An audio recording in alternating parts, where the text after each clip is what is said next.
ომის დასრულების ამერიკულ გეგმაზე მუშაობა დროებით შეჩერებულია. მიზეზად ნატოს წევრი სახელმწიფოების აზრის მოსმენა სახელდება. უკრაინაში ომის დასრულება ისევ ტრამპის ინტერესებშია, თუმცა ამერიკის შეერთებული შტატების პრეზიდენტი არ გამორიცხავს, რომ თუ ზელენსკი პირობებს არ დათანხმდება, უკრაინა ერთ დღეს შესაძლოა რუსეთად იქცეს.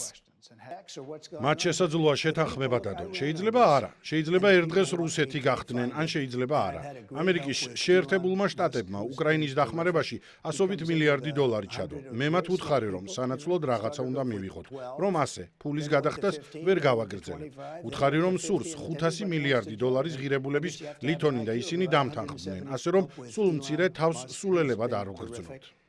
უკრაინის პრეზიდენტი მზადაა ომის დასრულების მიზნით მოსკოვის ტერიტორია ვაშინგტონს კი წიაღისეული დაუთმოს, თუმცა ირკვევა, რომ ამერიკისა და რუსეთის პრეზიდენტები მის ჩამოშორებას განიხილავენ. სამშვიდობო მოლაპარაკებებისათვის ზელენსკის ვალერი ზალუჟნით ჩანაცვლების შესაძლებლობაზე ამერიკული მედია ალაპარაკდა.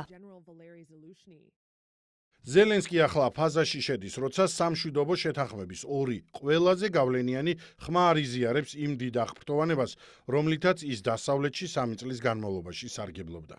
ზელენსკის მისამართით კრიტიკა არაერთხელ მოგვისმენია. ამერიკის პრეზიდენტი ადრე მას საუკუნის თაღლითად მოიხსენიებდა. ახლა კი ამერიკელი ჟურნალისტი ირწმუნება, რომ უკრაინა ვაშინგტონის მიერ მიწოდებულ იარაღს ყიდის, ამ იარაღის ნახევარი კი შავ ბაზარზე ხვდება და მას ამერიკის საზღვრებთან მოქმედი მექსიკური ნარკოკარტელები იღებენ. ალპებში სათხილამურო კურორტზე ვიყავი. მთელი ქალაქი უკრაინელებით იყო სავსე. ისინი იქ მილიონობით დოლარს ხარჯავენ და ასია მთელს ევროპაში. ვხედავთ, რომ ყველაზე მდიდრები უკრაინელები არიან. ფული კი ჩვენია. ისინი ჩვენს მიერ მიწოდებული იარაღის ნახევარს ყიდიან და ეს ჩემი ვარაუდი არაა. ეს ფაქტია. ყიდიან და ნაწილი ჩვენს საზღვრებთან ნარკოკარტელების ხელში ხვდება. ეს დანაშაულია.